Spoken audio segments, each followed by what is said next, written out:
Hello दोस्तों, स्वागत है आप सभी का आपका अपने चैनल बेसिक नॉलेज में। तो दोस्तों, आप क्लास 9 के सभी विद्यार्थी धाकर 30 एग्जाम की तैयारी कर रहे हैं। जी हाँ दोस्तों, क्योंकि एग्जाम आप लोग का सोशल साइंस का 28 जून को है और अच्छे से पढ़ लीजिए, क्योंकि सोशल साइंस में थोड़ा सा घुमावदार क्वेश्चन पूछ सकता है, क्योंकि 10th में भी पूछा था, आप लोगों का 9th का टर्म 1 में भी पूछा था।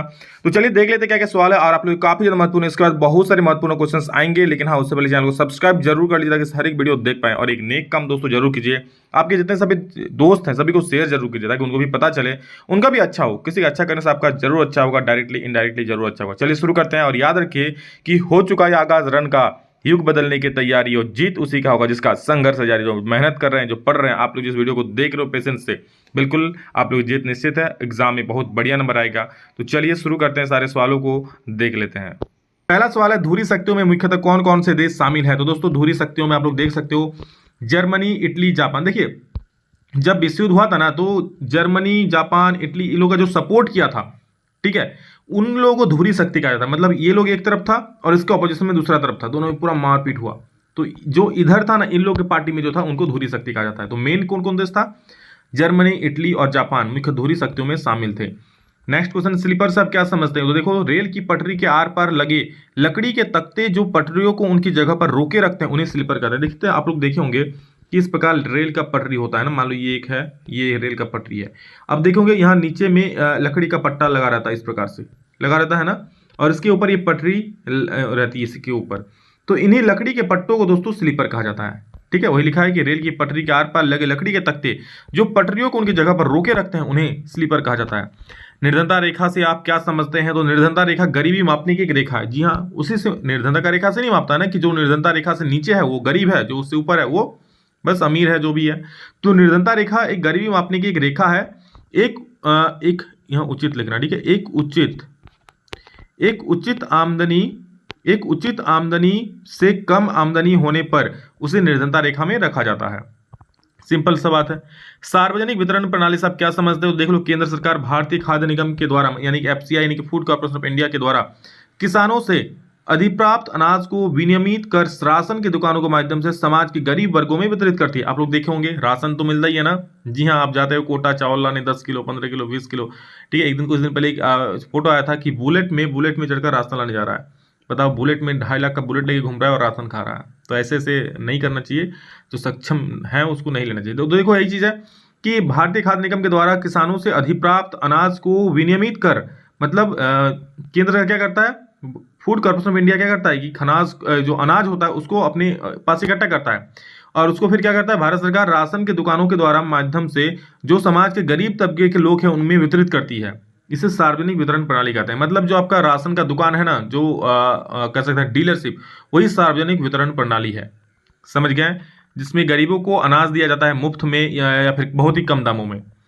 नेक्स्ट क्वेश्चन, भारत में राष्ट्रीय मानवाधिकार आयोग का गठन कब किया गया? तो ये दोस्तों हुआ था 12 अक्टूबर 1993 ईस्वी को। और भारतीय राष्ट्रीय मानवाधिकार आयोग एक स्वायत्त विधिक संस्था है। इसकी स्थापना 12 अक्टूबर 1993 को हुआ था। ओके, शिक्षा का अधिकार से आप क्या समझते हो? तो देख लो, शिक्षा का अधिकार मौलिक अधिकारों में से एक है। क्या है? शिक्षा का अधिकार जो है दोस्तों मौलिक अधिकारों में से एक है, और 6 से 14 साल की उम्र के हर एक बच्चे को मुफ्त और अनिवार्य शिक्षा का अधिकार है। 6 से 14 साल के जो भी बच्चा है उनको मुफ्त शिक्षा का अधिकार है। सरकारी स्कूल के सभी बच्चों को मुफ्त शिक्षा उपलब्ध कराएं। सरकारी स्कूल जो है दोस्तों, वो सभी बच्चों को मुफ्त शिक्षा उपलब्ध कराएंगे। कोई भी पैसा डिमांड इसके लिए नहीं कर सकता है। मानसून में विराम से आप क्या समझते हैं?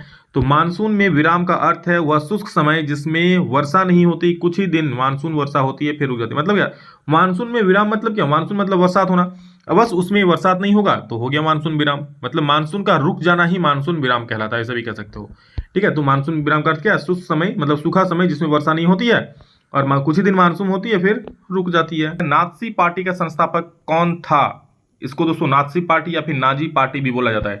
तो इसका संस्थापक हिटलर था, Adolf Hitler. Okay, next question, झूम या घुमंतू खेती किसे कहते हैं? तो नाम से ही पता चल जाएगा। क्या झूम मतलब झूमो यारो, और घुमंतू मतलब घूमो, ठीक है, मतलब झूम झूम कर, घूम घूम कर खेती जो किया जाता है। मतलब सर, मतलब ये जो घुमंतू खेती होता है ना, मतलब घूम घूम कर करते हैं। मतलब साल भर में कहीं इस एरिया पर खेती किए, इस पर खेती हो गया, सीजन चेंज हो गया, फिर दूसरा जगह पर चल गए, घूम घूम के दूसरा जगह चल गया, फिर उस एरिया पर खेती की है। देखिए क्या है यहाँ पर कि जिसे घुमंती, एक मिनट इसको ई कर दो, थोड़ा, ठीक है। देखो क्या है, एक आदिम प्रकार क्या है, घुमंतू खेतु, यहाँ लिखना, घुमंतू खेतु एक आदिम प्रकार की कृषि है जिसमें पहले वृक्षों तथा वनस्पतियों को काटकर उन्हें जला दिया जाता है और साफ की गई भूमि कर को पुराने उपकरणों से जुताई करके बीज बो दिए जाते हैं। मतलब क्या होता है, देखो आप कहीं गए, आपको अब ये जमीन किसी का होता नहीं है, ठीक है। जैसे घुमंतू परिवार होता है, वो लोग घूम रहे हैं कहीं पर, उसको अच्छा जगह दिखा तो वहां पर जंगल होंगे, झाड़ी होंगे, उसको जला दिया, साफ कर दिया। अब वहां पर जला करके साफ करके हल चला करके वहां पर क्या कर दिया, बीज बो देता है, ठीक है। और ये होता है दोस्तों मौसम के मुताबिक, कि बरसात के मौसम में जहां पर होगा, ठंडा के मौसम में जहां पर होगा, उस प्रकार से यहाँ पर खेती होती है। तो क्या करता है, जिससे पहले वृक्षों का वनस्पति को काट देता है, उन्हें जला देता है, और जहां पर साफ कर दिया वहां पर क्या होता है, लकड़ी या हल चला करके जुताई करके बीज बो देता है। फसल पूर्णतः प्रकृति पर निर्भर होती है, मतलब दोस्तों इसमें खुद पानी नहीं देते हैं वो लोग, बस आसमान से पानी बरसा तो ठीक, तो बस वो मौसम पर ही निर्भर करता है। बरसात के मौसम बरसात जैसी होती है, गर्मी के मौसम में गर्मी जैसी खेती होती है, और इसमें उत्पादन बहुत ही कम हो पाता है, ठीक है, क्योंकि ना समय पे सिंचाई हो पाता है ना कुछ, तो इसलिए। और यही झूम खेतु होता है, घुमंतू खेतु, मतलब साल भर में घूम घूम कर खेती करते हैं। जैसे इस जगह पर अगर खेती हो गया, ठीक है, फसल को काट लिया, अब दूसरा जगह चल गया, दूसरा कहीं उस जगह मिला तो वहां पर फिर खेती करने लगा, ये होता है घुमंतू खेतु, घुमंतू खेती।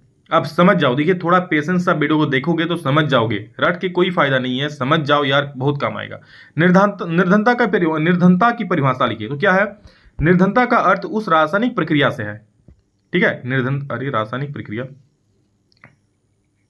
आप रासायनिक हटा दो, ज्यादा सूट नहीं करता है। निर्धनता का अर्थ उस प्रक्रिया से है जिसमें मनुष्य अपने जीवन की आधारभूत बुनियादी आवश्यकताओं को भी पूरा करने में सक्षम नहीं हो पाते। निर्धनता मतलब गरीबी, मतलब गरीबी से भी नीचे कह सकते हो, जो अपना आधारभूत सुविधा जो है, रोटी कपड़ा और मकान, उसको भी पूरा नहीं कर पाता है, उसे दोस्तों निर्धनता रेखा कहते हैं, या निर्धनता रेखा से नीचे कहते हैं, या फिर जो निर्धन का हो, सभी की चीज है, ठीक है, जो अपनी आधारभूत बुनियादी आवश्यकताओं को पूरा करने में सक्षम नहीं होता है। भुखमरी से आप क्या समझते हो, तो देखो भुखमरी मतलब क्या, विटामिन, पोषक तत्वों और ऊर्जा अंतरण की गंभीर कमी को भुखमरी कहते हैं। मतलब आप खाना खाओगे, चावल खाओगे तो कार्बोहाइड्रेट मिलेगा, ठीक है, आलू खाओगे तो कार्बोहाइड्रेट मिलेगा, दाल खाओगे तो प्रोटीन मिलेगा। तो इस प्रकार जब पोषक तत्व उसको नहीं मिल पाता है, मतलब उसको जब खाना ही नहीं मिल पाता है, तो विटामिन, पोषक तत्व और ऊर्जा अंतरण की कमी को भुखमरी कहते हैं। यह कुपोषण का सबसे चरम रूप है। क्या कुपोषण मतलब क्या, उसको खाना नहीं मिल रहा है, कोई पोषक तत्व ही उसके शरीर में नहीं मिल रहा है, तो इसे कहते हैं दोस्तों भुखमरी, मतलब भूख से बिल्कुल मर जाएगा। अगला सवाल है, भारतीय संविधान के द्वारा नागरिकों को कितने प्रकार के मौलिक अधिकार प्राप्त है, तो दोस्तों 6 मौलिक अधिकार प्राप्त है। क्या क्या देख लीजिए, समता का अधिकार, स्वतंत्रता का अधिकार, शोषण के विरुद्ध अधिकार, धर्म की स्वतंत्रता का अधिकार, संस्कृति और शिक्षा संबंध अधिकार और संवैधानिक उपचारों का अधिकार, ये 6 अधिकार प्राप्त है। नेक्स्ट, आदर्श आचार संहिता क्या है, बहुत बढ़िया सवाल है। आदर्श आचार संहिता, तो देखो आदर्श चुनाव आचार संहिता असल में चुनाव आयोग की ओर से राजनीतिक दलों और अभ्यर्थियों के मार्गदर्शन के लिए जारी दस्तावेज है। मतलब सर, मतलब ऐसे समझो, जब चुनाव होता है ना, उससे पहले सभी जो भी वहां पर खड़े होते हैं चुनाव में, ठीक है, जो भी कैंडिडेट, उनको मार्गदर्शन दिया जाता है कि आप लोग चुनाव में ऐसे ऐसे चीज करना, आप लोग चुनाव से 7 दिन पहले वोट अपना प्रचार प्रसार करना, चुनाव के दिन आप लोग बिल्कुल भी बाहर या फिर बाहर मत निकलना, अपना प्रचार मत करना, आप लोग चुनाव में पैसों से किसी को खरीद नहीं सकते हैं। लेकिन दोस्तों अभी तो हो रहा उल्टा, अभी जो हाल ही में पंचायत चुनाव झारखंड में हो रहा है या फिर अभी हुआ, मतलब बस पैसों का ही खेल है, लाख लाख रुपया बांटा जा रहा है, लोगों को पैसा दिया, मैंने खुद देखा है ऐसा होता है, ठीक है। तो ऐसा नहीं होना चाहिए, और इस प्रकार से, ठीक है, मैंने देखा है कि मतलब बहुत अजीब तरह का दारू पिलाया जाता है, मुर्गा खिलाया जाता है और पैसा बांटा जाता है, तो ये नहीं, आप समझ लो, आप पैसे लोगे, जिसको पैसे आप जिससे लोगे वही जीत कर आपका सारा पैसा निकाल लेगा, समझ रहे हो। तो इसलिए इस प्रकार के जो भी पैसा देकर वो चुनाव जीतना रहा है, कभी भी उसको वोट मत करना, ठीक है, कभी भी नहीं। आगे देखो, प्राकृतिक वनस्पति का क्या अर्थ है। प्राकृतिक वनस्पति का मतलब है वह वनस्पति जो मनुष्य द्वारा विकसित नहीं की गई है। क्या प्राकृतिक मतलब क्या, जो अपने आप हो जाएगी, प्रकृति करेगी उसको, मतलब जिसमें मनुष्य का कोई हाथ नहीं है। यह मनुष्यों की मदद की जरूरत नहीं है इसमें, जो कुछ भी पोषक तत्व इन्हें चाहिए प्रकृति वातावरण से ले लेते हैं। मतलब प्रकृति मतलब क्या, प्राकृतिक मतलब ही कह सकते हो ना, उसमें मनुष्य कोई हाथ ही नहीं है, प्रकृति अपने आप कोई उग गया, फिर अपने आप वो मर गया, ये मतलब अपने आप पौधे उगते हैं, बन जाते हैं, ठीक है, सारा पोषक तत्व वो जमीन से ले लेते हैं, हवा से लेते हैं, इस प्रकार से। नाथसीवाद की मुख्य विशेषताएं क्या है। नाथसीवाद मतलब क्या, अभी बताएं, इसका संस्थापक कौन था, हिटलर। ये दोस्तों नाथसीवाद जो था ना, एक क्या बोल सकते हैं, ये हिटलर की विचारधारा थी, मतलब हिटलर का जो विचारधारा था उसे ही नाथसीवाद कहा जाता है। देखिए, नाथसीवाद के अनुसार राज्य सबसे ऊपर है, मतलब नाथसीवाद मतलब हिटलर ही कह लो, तो उसके अनुसार क्या, राज्य सबसे ऊपर है, लोग राज्य के लिए हैं न कि राज्य लोगों के लिए। नाथसीवाद लोकतंत्र तथा साम्यवाद को जड़ से मिटा देना चाहता था। मतलब वो क्या, वो हिटलरगिरी करना चाहता था, हिटलर टाइप, मतलब उसका ही शासन हो, बाकी और किसी का नहीं।